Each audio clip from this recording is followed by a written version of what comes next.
Of course, in the modern countries, this does not happen. Machine sits on the egg and or egg sits on the machine. In those days, originally when hens and chicken were getting produced on the planet Earth, the hen used to sit on the chicken and hen used to sit on the egg and the chicken will come out of the egg. See, same way, Sadashiva sitting means the ultimate cosmic energy sitting on the individual soul and making the individual soul into cosmic energy is Shaktipada. Hen sitting on the egg and making the chicken happen, same way. You may think, how come, what is going on here? That hen is only sitting just by the body heat of the hen, the egg is becoming chicken. Because no surgery is done and nothing goes inside. It's only sitting. Same way, it is just sitting. It's only the presence, the Shaktipada.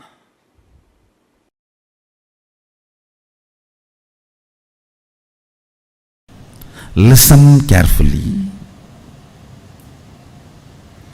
I am not saying all reactions are wrong, but I am saying all actions are right. Understand? All actions are right, but I am not saying all reactions are wrong. Running away from snake is a reaction, but not wrong. Running away from fire is a reaction, but not wrong.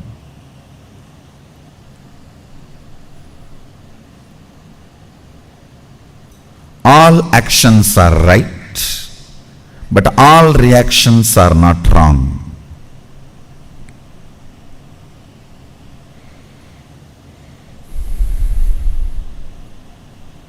I am literally rewiring your brain. That is why you feel, oh God, what is going on?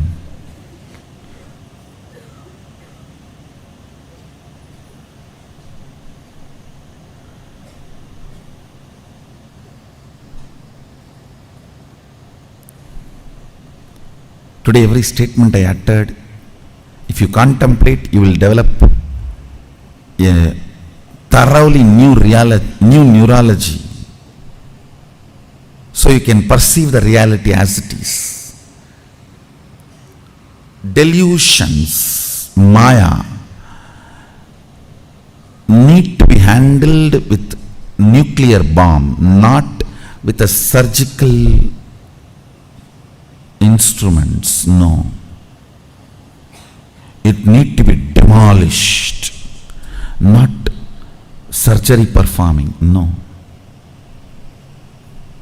When I am building a new neurology, that will be done almost like a surgery performance, surgery precision, not 1 inch this side, 1 inch that side.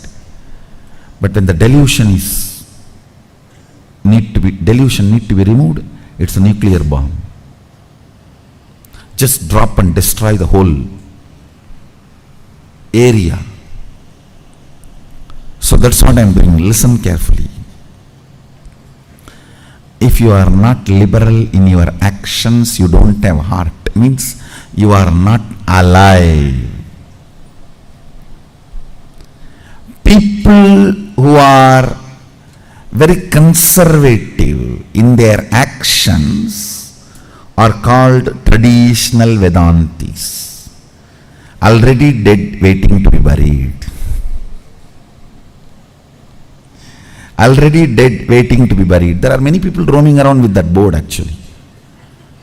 Unfortunately, unseen board, only I can see.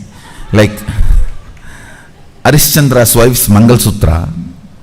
You know, Arishchandra's wife, Chandramati, she got a boon.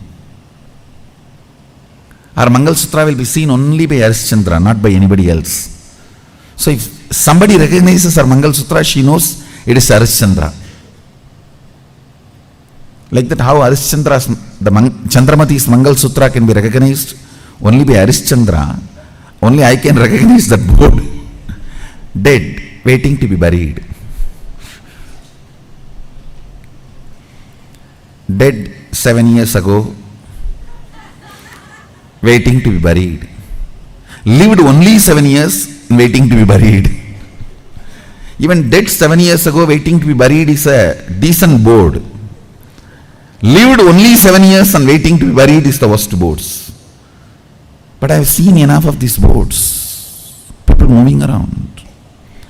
In action be liberal means adding more and more depth to you. Understand? Listen, I am making another important statement. A man who celebrates more and more right depth cognitions which makes him do actions is celebrity.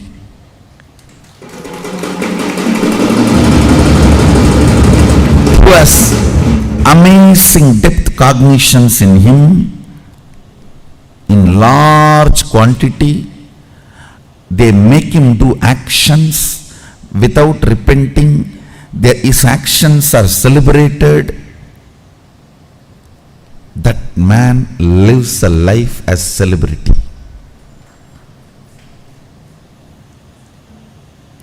Add more cognitions in your depth.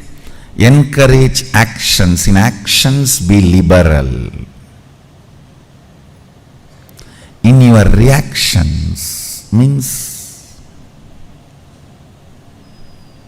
going cranky, crazy, berserk, chaos, weird.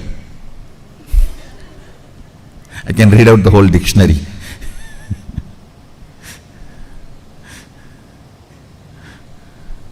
Lusu, cuckoos, Dumbo, Jimbo Mumbo. I can go on. When you are planning to go cranky, dash, dash, dash, dash, dash, dash, dash, be conservative. Have lot of sensor scales. Is this situation really wants me to go cranky? Is this situation really wants me to go crazy? Is this situation really in need of me getting overwhelmed? Is this really demanding that I should get stressed? Only then things can happen. Understand? Every time you get stressed, you wash your neurology with the pitta layer, which takes almost 2-3 hours of bliss to remove the effect. I should say at least 2 hours of bliss, Shaktipada, is required of one stroke of stress. So be very conservative in letting the reactions take over you. The compulsive behavior patterns. Be very conservative about compulsive behavior patterns taking over you. Understand? Unfortunately, when it comes to compulsive behavior patterns taking over you, you are very liberal.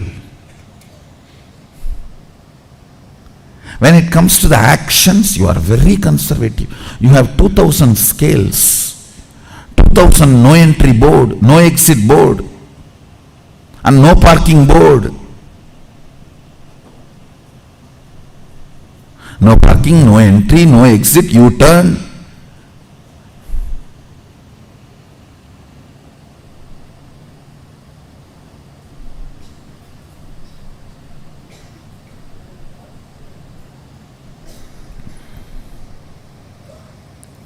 U-turn is frustration.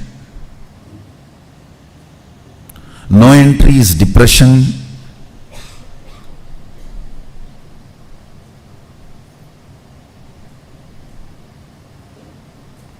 no parking is suicidal. At least U-turn, no entry and all can be tolerable. But what will you do if there is a no parking signal inside you? Then where to park? At least for parking, you need a place. With this no parking only, the suicidal tendencies start. Understand in your existence and action, functionality of your neurology with the reality, you are too conservative, orthodox. Thousands and thousands of stoppages.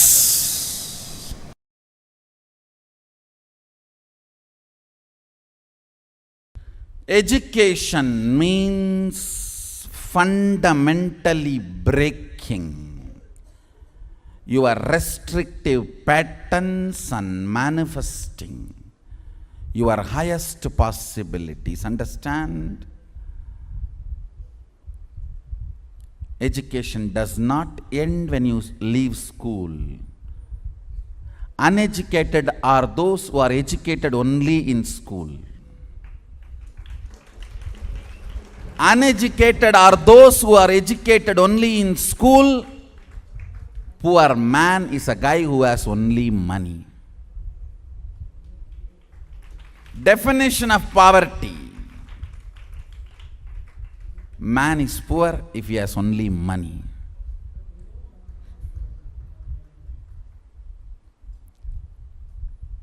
Uneducated are those who are educated only in schools. Life is education. As long as you breathe, education continues, continues, continues.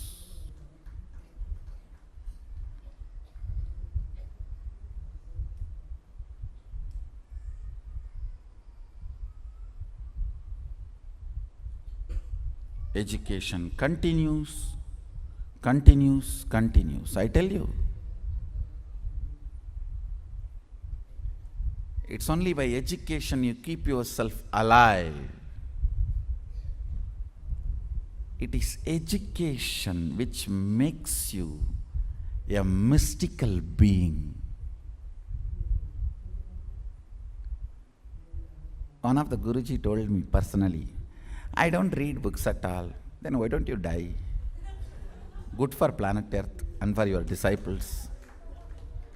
There's nothing to be proud about. I don't read books at all. There are thousands and thousands of people are listening to your stupidity. Whatever you vomit, why don't you just freshen up yourself? Be in tune with what is happening with the outer world.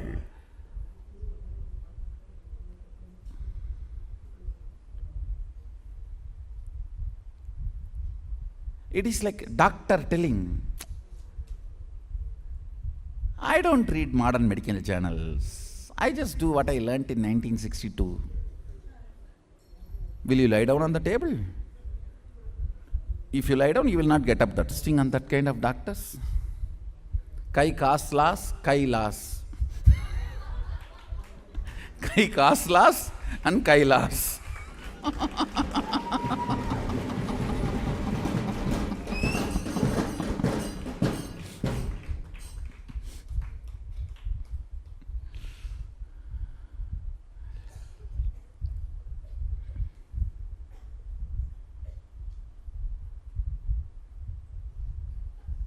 Understand?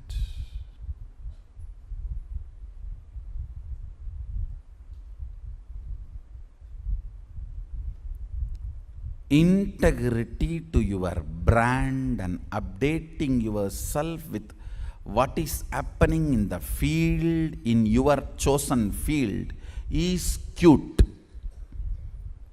Not ignorance. Ignorance pre-declared does not become intelligence. Understand? Ignorance declared by the self before your discovery does not mean he is intelligent. Of course, the moment he opens his mouth, everyone understands he neither reads nor thinks. But he himself declares, I don't read books, does not make him intelligent. It's not cute. Then don't do this profession. Get lost. There are many professions where you don't need to be updated about yourself and your field.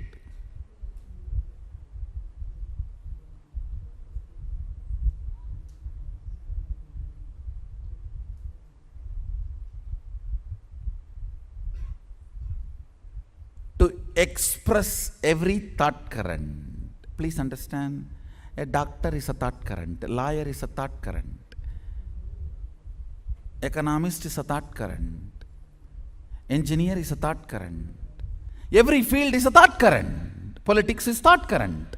Religion is thought current. Each religion is a thought current. Each society has a thought current. Being updated about what is happening in that thought current in the society as on now, so you can decide your stand, and feeling empowered by the thought current. When I say feeling empowered by the thought current, I don't mean accepting. Whether you accept or reject, you need to know the thought current. Only then you will be empowered by the thought current. Is education. If you are an auditor, you should know in that field what is happening current. If you are a doctor, you should know what is happening in that field current. If you are a lawyer, you should know what is happening in that field current.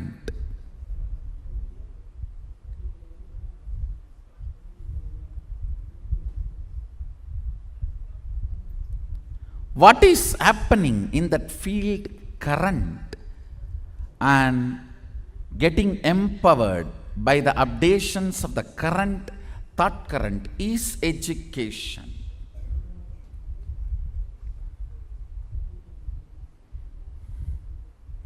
Thanks to internet revolution,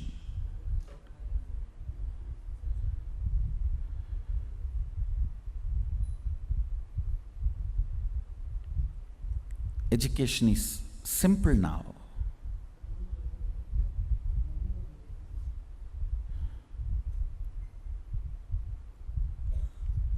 Very simple.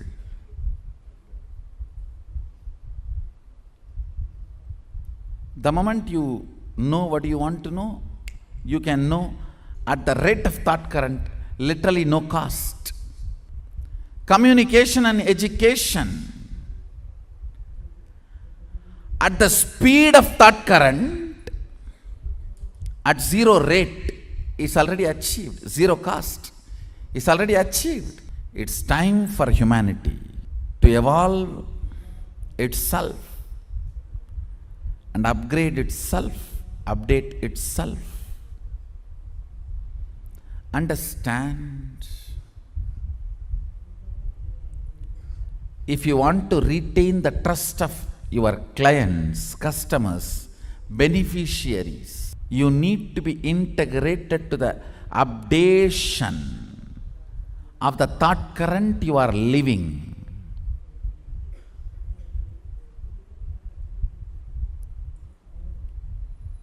Unfortunately, education lost this context. Education has lost this context.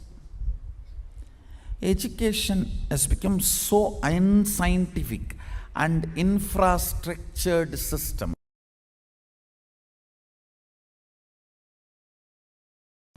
Advaita will give you legitimate answers about the existence and you.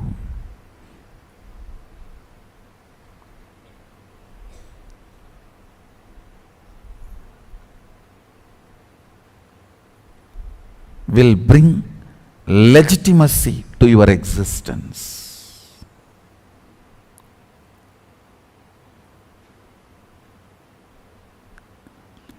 Kids need to be brought up with the foundation of Advaita. Advaita grounds you.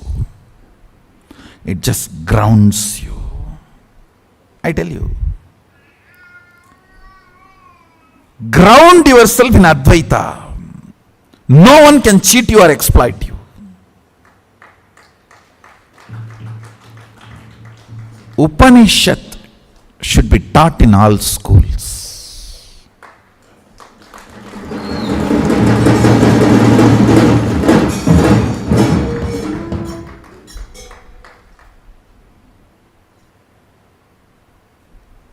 The fundamental truths of Upanishads. A kid, whether he wants just a candy or he is thinking of his future vision, everything he should be grounded on Advaita and cherish and plan. He will be amazingly grounded, I tell you. Advaita makes you loved and wanted with this existence. It will make you feel you are wanted, you are loved, you are cherished, you have a legitimate right to exist.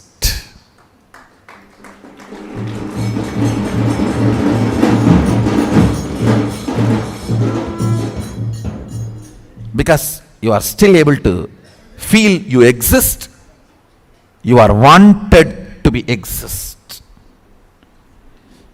If you still feel you exist, your existence is wanted and celebrated. I tell you, the most important thing a child should have is getting grounded on the existence, the legitimacy of his existence. You see, a child, when he goes through a physical maturity, the biggest thing he will go through, that kid, male or female, will go through is, why am I alive? What is my purpose? Why am I existing? What am I going to do? This why. Understand that why cannot be answered by one answer. That can only be answered by something with which the child grinds himself or herself. I've seen in villages, to make the grinding stone smooth, they will put a tavd. Tavd, I don't know what's the English word. Husk and the lemon juice, they will pour it. And tell the kids only have to sit and grind. To make that grinding stone smooth, if they buy new grinding stone from the shop, it will have the small sharp edges. To clean that up, so that it will not get into our food and get into the stomach, they will ask the kids to clean it up. They will put the husk and lemon juice, and we will have to be sitting and grinding it for morning till night. So all that sharp edges of that grinding machine will be cleared, it will become smooth, and then they will throw this away, clean it up, and then they will start using for all the cooking or the grinding the food items. Same way, system should be grounded with the ideas of oneness, truth, Advaita, Satya. Especially when a child goes through that adolescence. Constantly inner thought currents should be all about his existence is legitimate. Understand? If a child is grounded during the adolescence, he will be such a blessing for the world, because he will go on be teaching to the world, you are all grounded, you are all needed, you are all existence, you are all celebrated, you are all welcome. He will be manifesting that Shaktipada.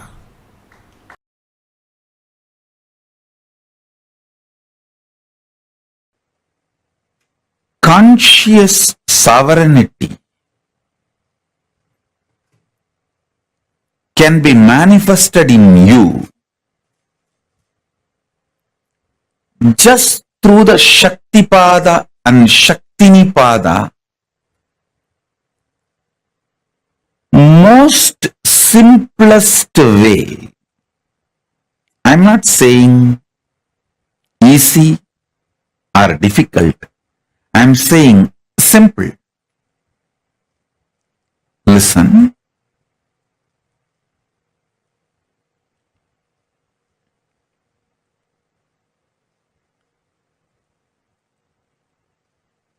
Mind always works in the language of quality and quantity. If your mind, which can relax from this constant engaging with qualities and quantities, and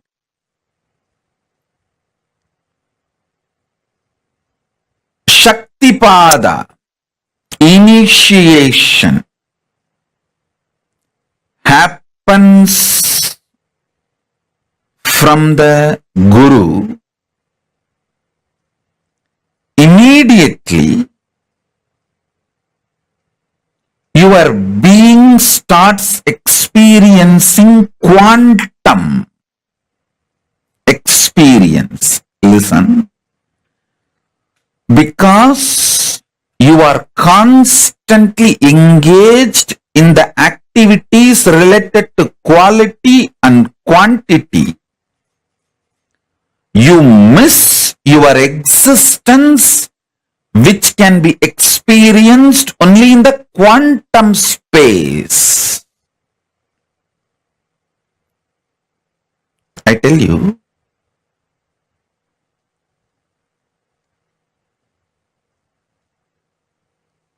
you can achieve conscious sovereignty in multiple ways.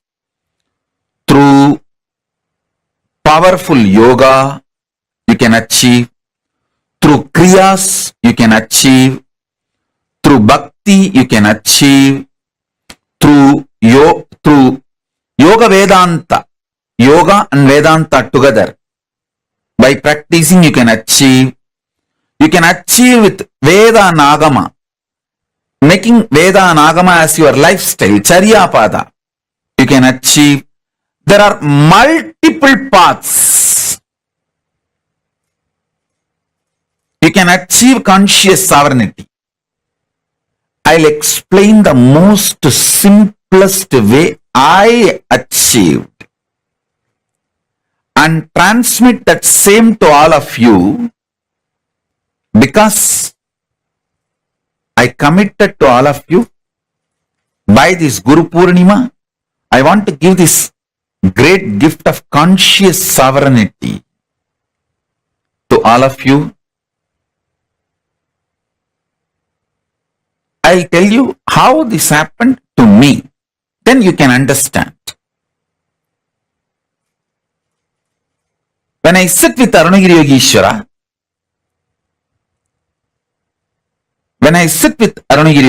my Guru,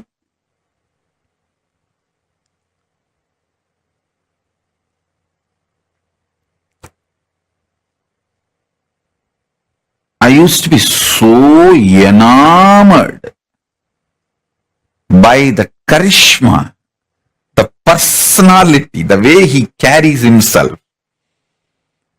I just used to be lost in him.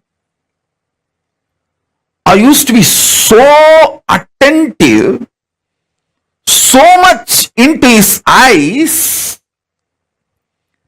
When I asked a question, the way his eyes react or respond, I know I asked the right question, or I asked the useless question, or I asked the wrong question, or I was just trying to poke him.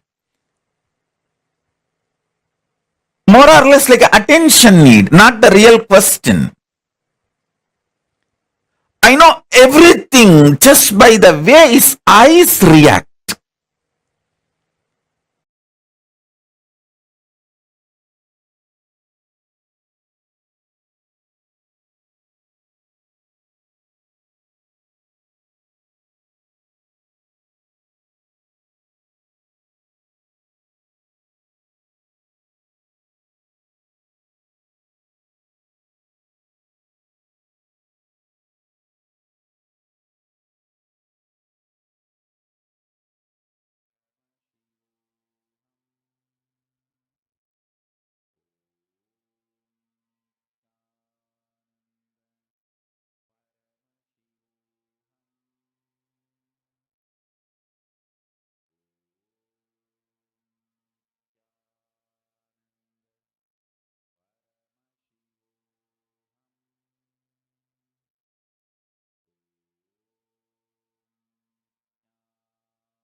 all the powers that we manifest, happens just through your conscious choice.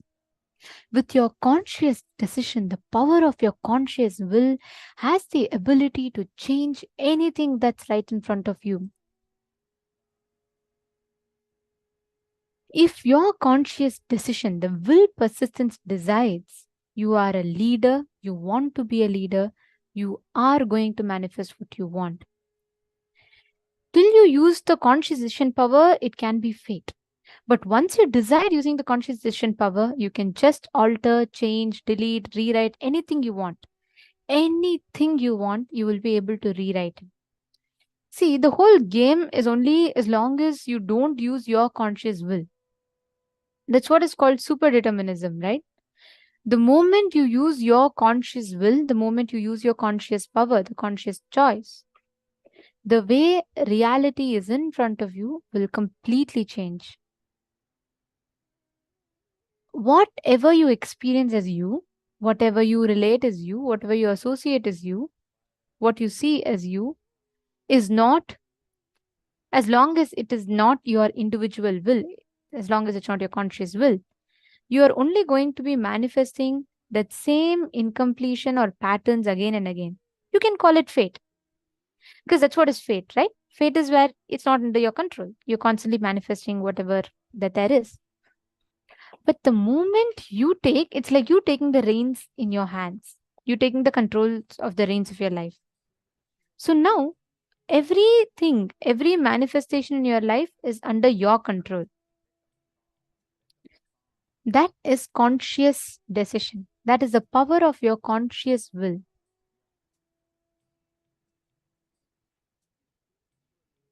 If your conscious decision, will persistence decides you are a leader, understand you are going to become a leader. That's the power of your will. If your consciousness decides you are Paramashiva, you will experience your Paramashivatva.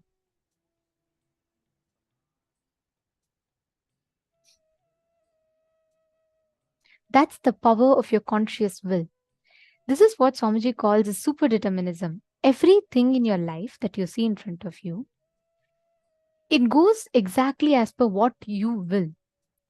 If you keep thinking, oh, it's just fate, this is what is fate, this is how life is going to be, then life will only keep manifesting that. The moment you decide it's not fate, it is not individual, as consciousness, I am deciding to manifest this breakthrough, life has to give you the breakthrough. That's the law of life. The moment you decide, you start making conscious decisions, the control is under your hands. And understand, use the conscious decision power, you will be able to decide and manifest anything that you want. Whether job, whether relationships, whether miracles, whether power manifestation, all of it is the exact same thing.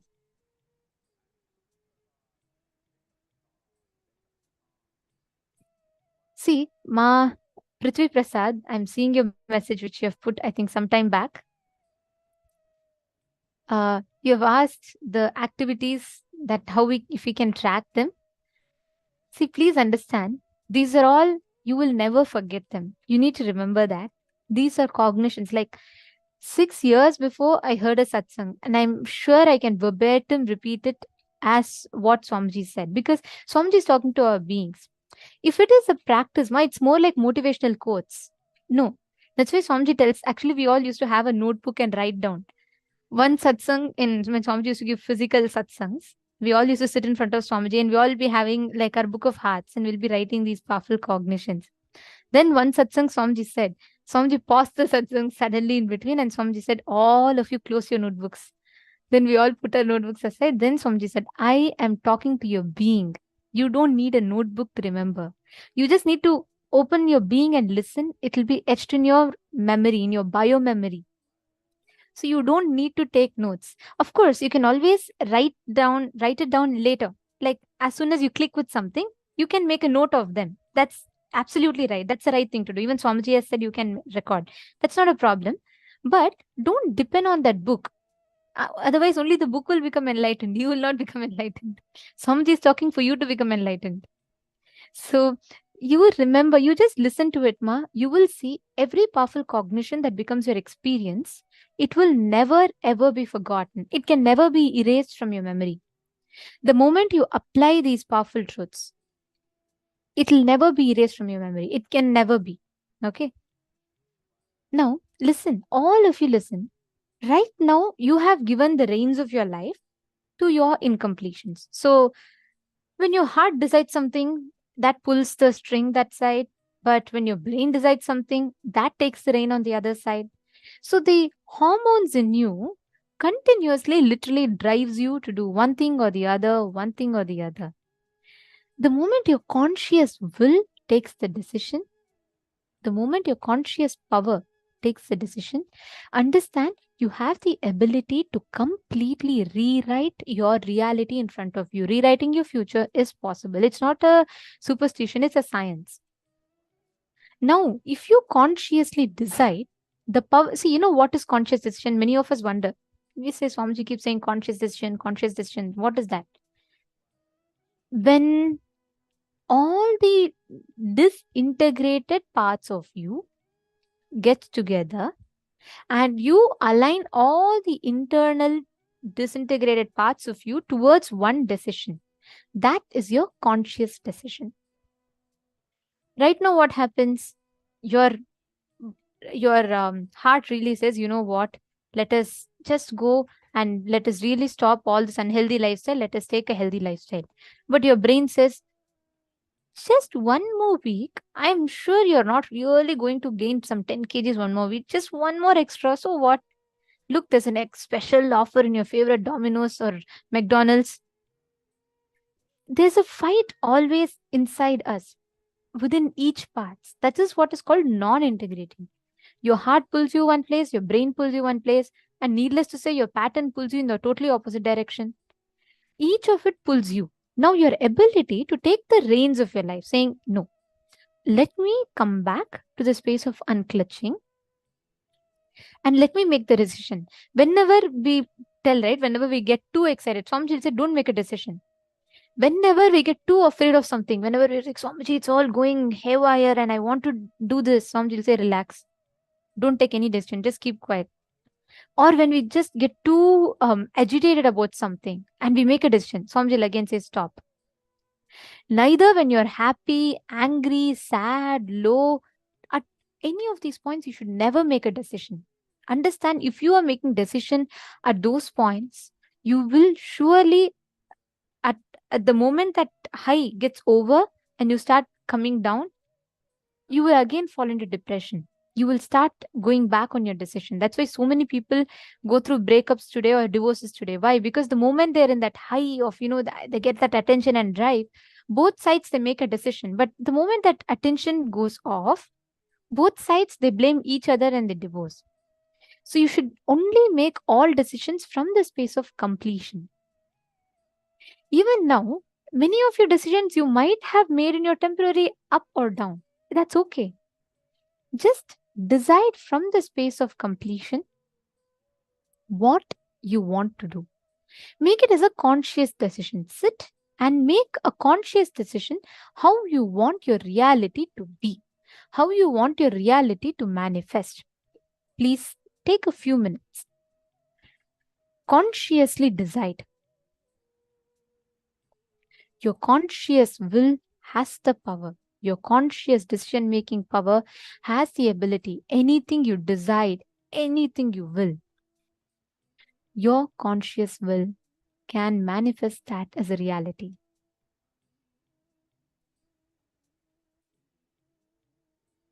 Are all of you understanding? Now, take a few minutes. Wherever you want to have a breakthrough, whichever part, sit and consciously decide. Make a conscious decision. See what are all the non-integrated parts of you. What are all the parts of you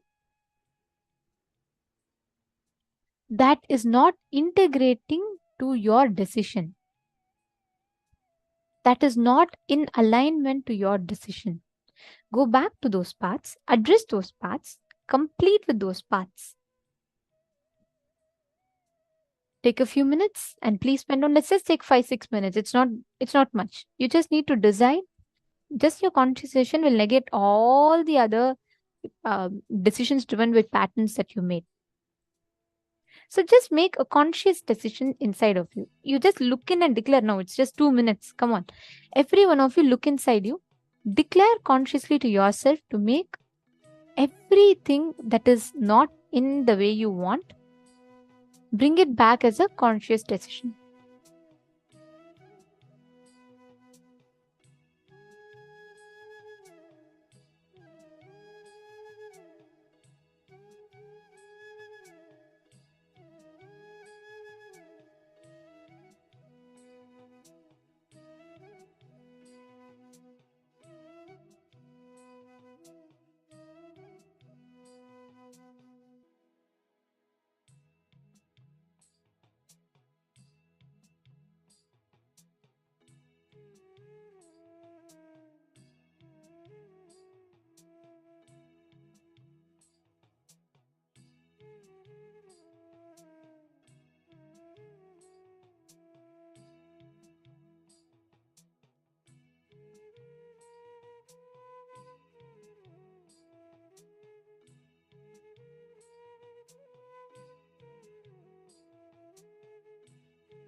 Yes. Now, please relax.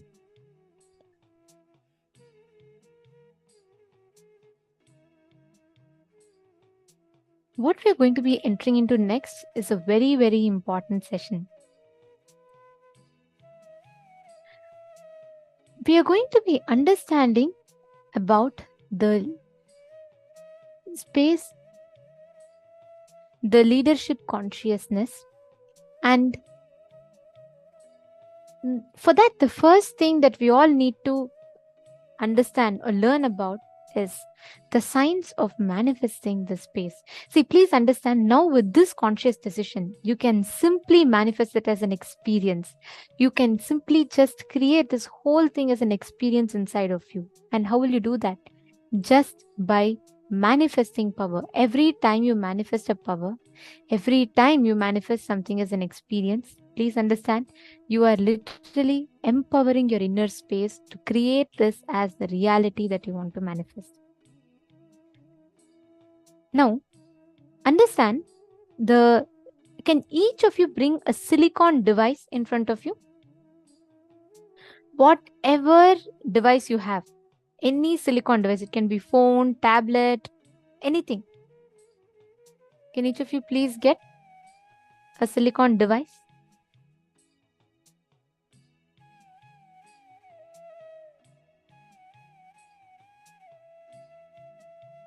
Now, please understand, silicon is actually made of mud. From earth, the silicon material is derived from one of the basic elements from mud, basically earth element, right? Silicon has the power, the ability to cognize and respond to your commands. By nature, silicon has that ability to cognize and respond to your commands. Even if you have an eroded, corroded third eye, you can manifest this power. If you feel like my third eye will not work, you don't know it's rusted, eroded, and corroded, it will still work. This power is not dependent on third eye. This power is independent of third eye. So it's a good news. Swamiji says this power works from the Hara center. So this is a very, very beautiful power that we are going to be manifesting, where just by your conscious will, you're going to be able to command and move a silicon surface. Listen very carefully. Everything that, all the things that comes under length, breadth, and depth needs to be plugged into the third eye. Okay? So you will have to manifest through the third eye. But this is directly from your Mooladhara. So even if your third eye is corroded or eroded, you can still do it. Anybody alive can manifest it, because this is literally a consciousness over the matter. It is directly connected to the Hara center. Okay, you all want to know where Hara center is? It is right above the Swadhisthana and below the Manipuraka. So which means right below your navel center, just right below your navel center, that region is the Hara center. This is exactly just above the Swadhisthana chakra and below the Manipuraka chakra, right below your navel center. That region is your Hara center. This circuit is directly connected to the Hara center. Actually, when you are connecting with the device, the silicon device, anything, basically any phone, tablet, PCs, anything that you have in front of you, any electronic gadget is a silicon device. Okay, so when you are connecting to it, you will actually experience your Hara center, the bottom of your belly, literally vibrating. So for what this circuit is applied is anything you can visualize, you can download it in silicon matter. It's a very super cool power. Once I was just walking with Swamiji, and Swamiji had actually initiated myself and another person to manifest this power, where we had Swamiji basically initiated us and said we can just manifest this power. We were just casually walking and there was a beautiful scenery in front. So there was this Vaidya Sarovar, there was sunset, and there was Kalabhairava, right, deity of Kalabhairava right under it, and it was all trees around. It's a very beautiful scene. So whenever Swamiji is there, right, he'll just go stand there and he'll watch the sunset and sunrise. So I was just standing behind Swamiji and I was just watching the thing, and along with all the others. I mean, everyone of us were there, and Swamiji just suddenly turned and looked at me, and Swamiji said, "Are you enjoying the scene?" I said, "Yes, Swamiji, it's so beautiful." And what happened was, right at that point, Swamiji said, "Kanna, just look at it and click it through your eyes." I was like, okay, what is happening? Swamiji said, "No, no, like how you click a photo, just click like that." Like that, Swamiji actually just blinked his eyes and showed, "Just do that." And I was like, okay. Then Swamiji had actually initiated, and Swamiji said that to one particular person, he said, "I will be able to send it because the third eye connection is established." So I was like, okay, what is happening? But still, anyway, so I just looked at it. I just blinked my eyes once, and I kind of like visualized like it's actually getting clicked. And I'm not joking about this. I have experienced this. The moment I did that and I sent, Swamiji said, "Now send it to the other person. Just visualize like how you do it in Messenger or WhatsApp. Just do it the same way. Just send it to the other person." And I sent it. Swamiji actually had one more person call her, the person that I sent to, through the third eye. And Swamiji had one more Adinavasi call her and told that Adinavasi to inform the other person that I sent to, asking her to verify what exactly did she receive in the third eye. Ask her to just close her eyes. See, she would have seen an image in the third eye. Ask her to describe what it is. You will not believe. She described, the phone was on speaker. I didn't even speak to her, just to make sure it's completely foolproof. I didn't even speak to her. It was another person speaking. So this person that I sent it to described, it is a sunset, there's Kalabhairava deity in front, Swamiji is standing, the exact scene that I saw, she received that as a picture. Swamiji beautifully explained, the moment you connect, you establish that connection, right? The moment you manifest this power, when you are getting comfortable with the phone, or when with another person, you will be able to send it. Means the command over a silicon will just be under your control. The moment you will. There have been kids who will just take photo like that. And even I have done it once, where just the same way, right after this incident, actually, Swamiji initiated all of us into this power of downloading a picture in the silicon. Swamiji said the exact signs with which you send to another person, you can actually download it on the phone. And I am not joking. Not one, not two, so many of us were able to click without the camera. We would just click and look at the phone, and the phone will have the photo downloaded in it. There have been hundreds of people who have been a witness to it, and that time all the fortunate Nithyananda Yogam participants who were there in Bidadi, they're all a witness to it. Just we will click a picture, look at the phone, and connect through the third eye to Swamiji, and we will just send it, and the phone will have that photograph downloaded in it. It's a science. It is not, I'm not telling this for you all to feel awed about and just feel like, oh my God, is this all really true? Is it like just another Harry Potter story? No, it is as true as you can make a cup of coffee, you can download things on your phone. Because understand the science, there's a science behind it. It is not just, oh, okay, decide and try. At some point you'll download. No. The base material of any silicon gadgets, phone, tablets, computers, laptops, PCs, anything that you have, the base material of it is actually derived from mud. So Swamiji says, naturally earth element, all of us are made of earth element. There is some proportion of us which is consisting of the earth element. The moment you connect to it, the earth element has the ability to download, receive your instruction, amplify it, and process that command. Because end of the day, that is the base material from which we are made. And our Hara center, the Mooladhara chakra in us, is directly connected to the earth element of the nature.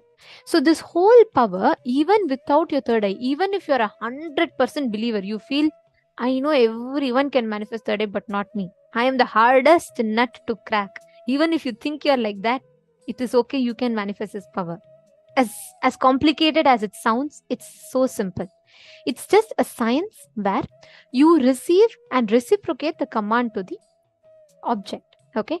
Now I'll tell you what are all the types of powers that we can manifest. One, like I explained, you can click a picture with your eyes, you can download it on the phone, or you can just send it to even a pen drive, just like how a camera clicks, right? Just click and then send. That's one. Second, you can increase the battery. You can actually just blow from your Mooladhara, just blow air into the phone will charge. This is very, very doable. The third one, your ability to command, like you can unlock a phone without you physically touching it. Of course, these are all advanced levels. But what we can start with is first being able to control a phone, like just turn it on, being able to, unlock the screen, being able to just turn on the screen, being able to charge the phone without actually charging it. Both of these we will be manifesting immediately. All right, you're all understanding? So how you will manifest? What's the exact process of it? Please bring a Kristashila, the granite slab if you have. If you do not have, don't worry. If you do not have a granite slab, that's okay. If you have a granite slab, please bring it. If not, at least bring a mirror. Put the phone on the mirror, the energized mirror. When I say a mirror, don't bring your makeup mirror. It should be the energized mirror which has the Aushadha applied on it. Please bring the mirror and put the phone on the mirror. If you do not have the mirror also, it is okay. But actually having a mirror or Kristashila amplifies, enhances your manifestation even more. If you do not have, it is okay.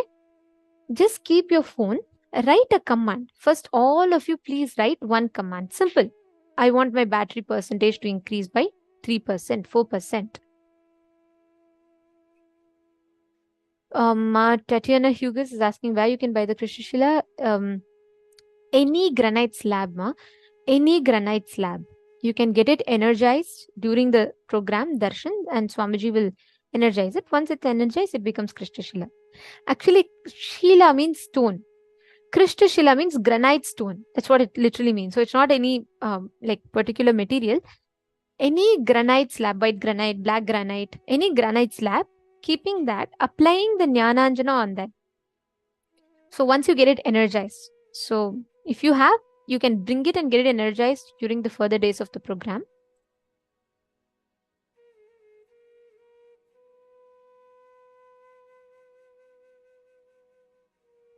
Okay, Tatiana is asking why granite. Actually, granite has the potential to store this high level of energy inside of us. So granite has the ability to store that high energy. So when you're manifesting, actually, that it's not simple, it's not a simple thing. Your granite has to literally receive, it's like more like a transformer per se. So it actually receives the energy, it processes it, and it sends it across. So that's how the whole cycle happens. So any command you have, it has to receive the energy, take your, like how a TV to run, it needs the plug, it needs a current, and then it processes things and it shows us. Similarly, granite needs the third eye energy, which holds the energy and which manifests. So granite is that material which can hold a lot of energy for a long period of time. Other material will very easily break. That is why temples are built in granite stones. Understanding? Okay. Now all of you please bring your phone. Now hold the phone in your hand. Listen very carefully.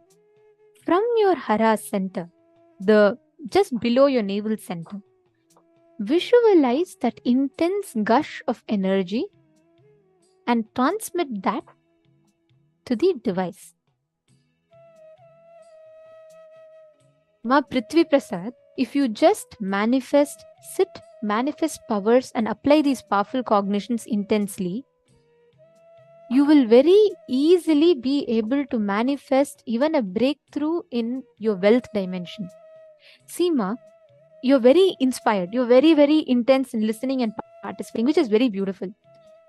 Every time your being inner space clicks with something, right? Every time your inner space clicks with a certain powerful cognition, Start applying that and just keep chewing on these powerful cognitions. I remember you were telling about your job and the financial condition right now. You will really be able to manifest a breakthrough. Ma Prithvi Prasad. You will really be able to manifest a breakthrough just by doing this completion and manifesting powers. It not just in job, wealth itself will be a breakthrough for you. Just sit. I know you have been sincerely attending the program. Sit, internalize each of these powerful cognitions and work on implementing them in your life. You just do this. Don't worry about the result. You just do what you can from your side. And it is not every moment you're spending here, ma. You're actually gaining a conscious resource. You're not just sitting here. You're actually gaining a conscious resource. You're actually earning conscious currency. Like how every time you go to your job, you sit in your office or you do some work and you'll earn currency to deal with this loka. You're actually gaining conscious currency which will help you not just while you're in the body, even after you leave the body also. So come on, we're going to be sitting now with this powerful cognition in us, and let us all sit and manifest the powers. Ready? Should we all do it? Please sit. Just take this as a decision and you're going to be able to manifest now.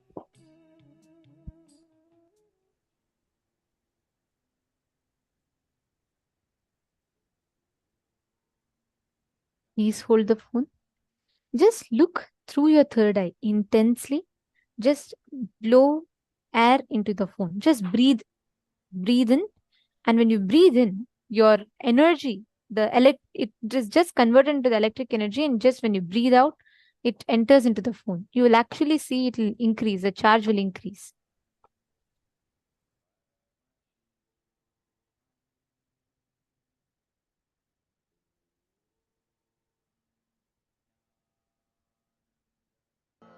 Paramashivam. Please have the phone in your hands. Om Nithyananda Paramashivam. Chant the Mahavakya. Om Nithyananda Paramashivam. Breathe in and breathe out. When you breathe out, just hold the phone and breathe out. You will actually just breathe out into the phone. The phone will start charging.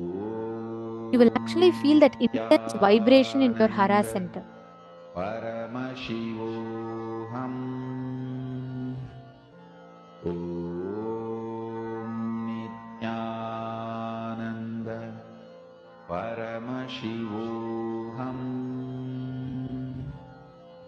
Om Nithyananda Paramashivam. Chant the Mahavakya. Om Nithyananda Paramashivam. Om Nithyananda. All of you, please sit straight. Whenever you're manifesting powers, you should always sit straight. Om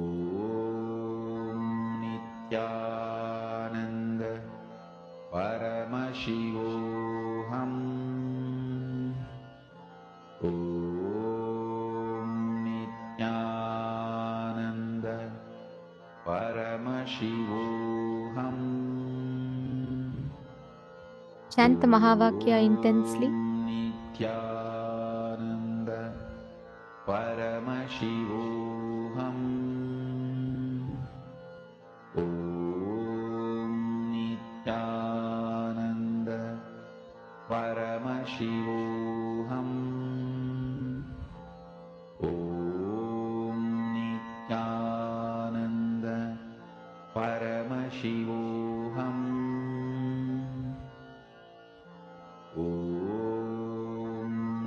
Breathe in and breathe out into the phone. Paramashivam. Om Nithyananda Paramashivam. manifests intensely. Nithyananda Paramashivam. You only need to make sure again and again you're chanting the Mahavakya. Tune in your whole being. Paramashivam. Om Nithyananda Paramashivam. Om Nithyananda Paramashivam. Om Nithyananda Paramashivam. Mahamagya, spiritual lullaby for samadhi, and Suprabhatam, wake up call, wake up song for Paramashivam. This Mahamagya is spiritual lullaby for you to fall into samadhi. Suprabhatam, wake up song for Paramashiva to wake up in you. Just remember this one powerful cognition. This Mahamagya puts me in samadhi. This is spiritual lullaby for samadhi, and Suprabhatam, wake up song for Paramashiva in me. For Paramashiva to manifest. With this one spiritual powerful cognition, chant this Mahamagya.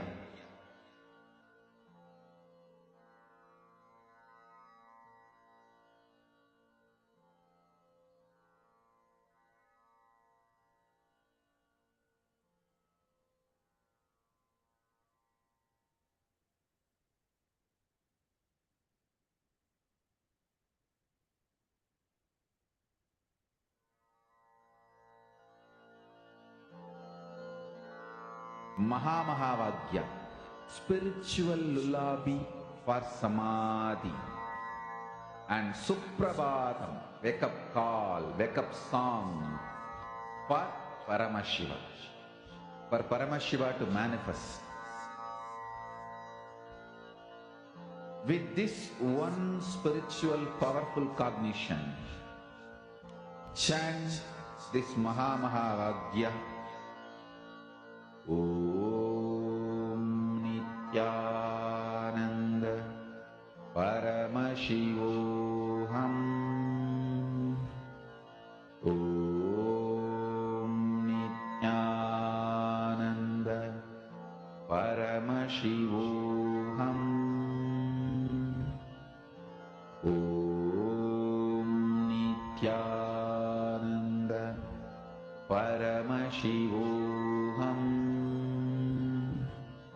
Om Nithyananda Paramashivam. Om Nithyananda Paramashivam. Om Nithyananda Paramashivam.